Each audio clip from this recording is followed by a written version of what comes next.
আসসালামু আলাইকুম প্রিয় শিক্ষার্থীরা, নবম শ্রেণী নতুন কারিকুলামের গত আমরা দ্বিতীয় অধ্যায় লেকচারগুলোতে আমরা 36 পৃষ্ঠা পর্যন্ত একক কাজ শেষ করেছি। আজকে আমরা এই লেকচারে 37 পৃষ্ঠার একটা কাজ আছে, সমাধান করবো। এটাকে আমরা যে নিচের অনুক্রমগুলো সাধারণ অন্তর ও পরের তিনটি পদ নির্ণয় করো।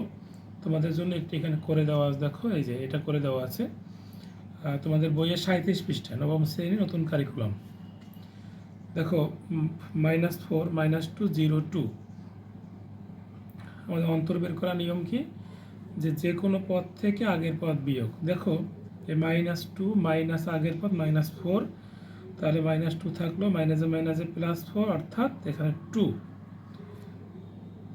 আবার যে কোনো পদ থেকে -2 বিয়োগ করলে এখানে দেখো 2 হয়, অন্তর 2। আর বলছি কি আমাদের এখানে যে পরবর্তী তিনটি পদ বের করতে বলছে, ঠিক আছে। তো এখানে দেখো এই যে আমাদের 1 নাম্বার যে অঙ্কটা আছে, 1 নাম্বার ম্যাথ, এখানে দেওয়া আছে হলো 14 4 14 24 আর দেওয়া আছে কত 34। ওকে, এর অন্তর বের করতে বলছে আমাদের অন্তর। তার অন্তরকে ডি দ্বারা প্রকাশ করতে হয়, ঠিক আছে। তাহলে যে কোনো পদ থেকে আগের পদ বিয়োগ করব, 14 - 4, যে কোনো পদ বিয়োগ আগের পদ কত আসে 4 আসে। ওকে, আবার দেখি এখানে 24 - 14, দেখো এখানে এখানে 10 আসে, আর এখানে দেখো বিয়োগ করলে কত আসে 10, তো অন্তর হলো 10। এরপরে বলছে পরের তিনটি পদ বের করতে হবে। দেখো এখানে অর্থাৎ প্রত্যেকবার 10 করে বাড়তেছে, তাই না। তাহলে পরের তিনটি পদ কত হবে, দেখো 34-এর সাথে 10 যোগ করব আমরা, 34 যোগ 10,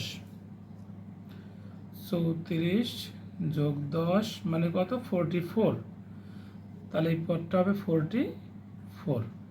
এরপরে হচ্ছে পরের পদটা বের করব আমরা, তাহলে 44-এর সাথে আবার 10 যোগ, তাহলে কত হবে 54, তাহলে এই পদটা হবে আমাদের 54। তারপরের পদের সাথে 54-এর সাথে আবার যদি আমরা 10 যোগ করি তাহলে এখানে কত হবে 64, তাহলে পরবর্তী তিনটি পদ পেয়ে গেলাম 44 54 64।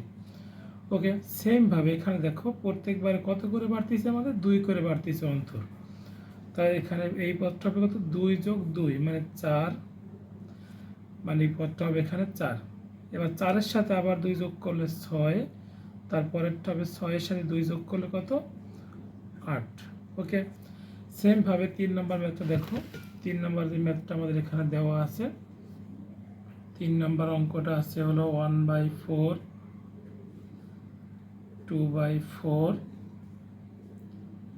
3/4 আর আছে 1। ওকে, দেখি এখানে কি হয়, আমাদের যে কোনো পদ থেকে আগের পদ বিয়োগ করব, অন্তরকে ডি দ্বারা প্রকাশ করি। তা যে কোনো পদ বিয়োগ তার আগের পদ 1/4, লসাগু হচ্ছে এখানে 4, তার 4 1 4 একবার যায়, 2 1 2 মাইনাস 4 1 4 1 1 1, অর্থাৎ কত হয় এখানে 1/4। সেমভাবে যে কোনো পদ বিয়োগ তার আগের পদ 3/4 মাইনাস 2/4, লসাগু হচ্ছে এখানে আমাদের 4, তাহলে এখানে 4 লসাগু দেখো কত আসে, তাহলে এখানে 4 1 4 একবার যায়, 3 - 2 মানে এখানে আসে কত 1/4 আসে। তো অন্তর এখানে পেয়েছি কত আমরা 1/4। এরপর হচ্ছে এখানে অন্তর পেয়েছি। তারপর দেখো পরবর্তী তিনটি পদ আমাদের বের করতে হবে, অর্থাৎ প্রত্যেকবার 1/4 করে বাড়তেছে। তাহলে আমরা এখানে হচ্ছে 1/4-এর সাথে 1 যোগ করব, তাহলে পরের পদটা পেয়ে যাবে এখানে, এই যে 1-এর সাথে যোগ করবো হচ্ছে 1/4, তো এখানে 4 1 4 1 কত 5, অর্থাৎ 5/4। এই পদটা হবে কত 5/4। তারপরের পদ কত হবে 5/4-এর সাথে যোগ করব আমরা 1/4, তো এখানে 4 লসাগু করলে এখানে হবে 6, এটা হবে আমাদের 6/4। তারপরে আবার দেখো 6/4-এর সাথে যদি আমরা 6/4-এর সাথে যোগ করব 1/4, তাহলে এখানে পাবো হচ্ছে 7/4, তাই এই পদটা কত হবে আমাদের 7/4। তাহলে আমরা এখান থেকে অন্তর বের করলাম এবং পরের তিনটি পদ বের করলাম। ওকে।